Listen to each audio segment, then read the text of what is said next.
Notre Courcy-Caser se poursuit avec un retour sur la politique et l'invité de la campagne pour les élections législatives. Jean-Vitus Albertini reçoit ce soir Bernard Angelini, candidat Front National de la circonscription de Porto Vecchio.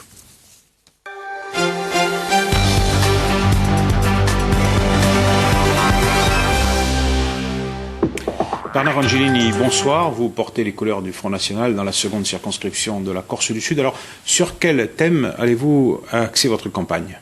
Alors, prima, Monsieur Albertini, buongiorno. Proprio felice di seguire. Je suis très heureux d'être là parmi vous. Alors, nous avons plusieurs thèmes, mais il y a surtout urgence. Il y a urgence parce que les Corses souffrent.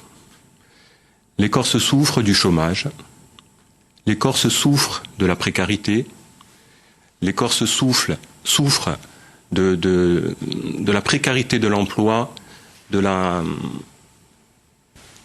cette situation qui perdure depuis maintenant près de 40 ans et qui ne cesse de s'empirer.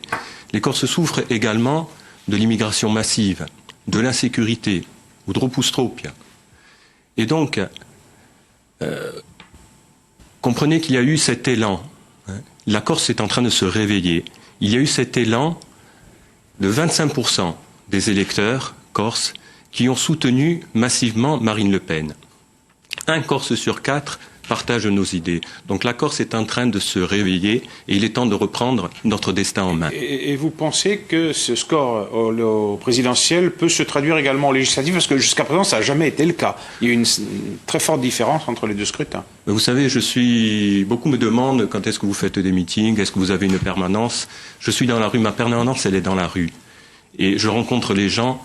Et ce que je ressens au travers des discussions que je peux avoir avec toutes les personnes que je rencontre, c'est qu'ils ont un espoir que je fasse entendre ce qu'ils veulent dire, ce qu'ils ont voulu dire par ce soutien massif en votant Front National. Alors vous avez parlé de l'immigration, mais comment la Corse, avec une démographie extrêmement faible et avec plus de gens de plus de 60 ans que de jeunes de moins de 20 ans, comment est-ce qu'elle peut se développer s'il n'y a pas un apport extérieur?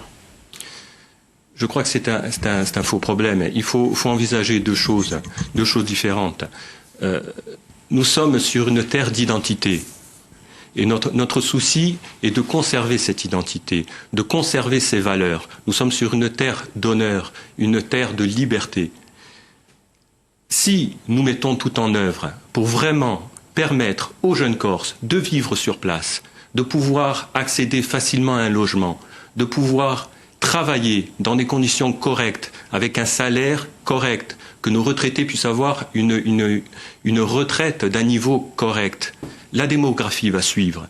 Actuellement, cela fait défaut. Pourquoi? Parce que cela fait 40 ans que tout est mis en œuvre pour justement induire cette situation. Alors, un mot sur votre programme, celui de Marine Le Pen, je suppose que c'est le même. Pendant la campagne présidentielle, elle proposait de réduire de 2% les aides de l'État aux collectivités locales et donc une diminution des fonctionnaires territoriaux. Vous allez défendre cette proposition si vous êtes élu député demain? Il y a en effet une proposition de diminution des aides locales de 2%. Cela dit, pour contrebalancer ceci, je vous rappelle, vous savez sûrement, qu'il y aura un transfert de la prise en charge des infrastructures au niveau de l'État. Donc ceci va compenser cela forcément. Donc une recentralisation des pouvoirs au profit de l'État? Sur certains points.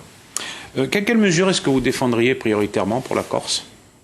Je vous en ai parlé dès le début, à savoir l'emploi, l'arrêt de l'immigration, parce que l'insécurité est là, les gens sont exaspérés, ils en ont assez. Ils en ont assez, vous savez, il y a quelques années, il n'y avait pas cette insécurité que l'on voit actuellement. On se retrouve, on voit dans les faits divers des vieilles dames qui se font agresser à domicile, les voitures brûlées, le carjacking. Les gens en ont assez. Et encore que la Corse est moins touchée par ces phénomènes qu'ailleurs. La Corse est aussi touchée et ce problème se voit de manière exponentielle. Alors, en cas d'absence au second tour, question rituelle, qu'est-ce que vous faites?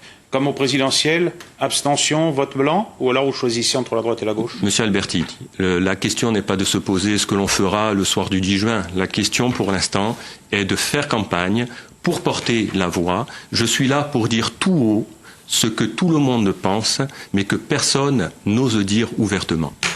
Bernard Angelini, je vous remercie. Tout de suite, le rappel des titres.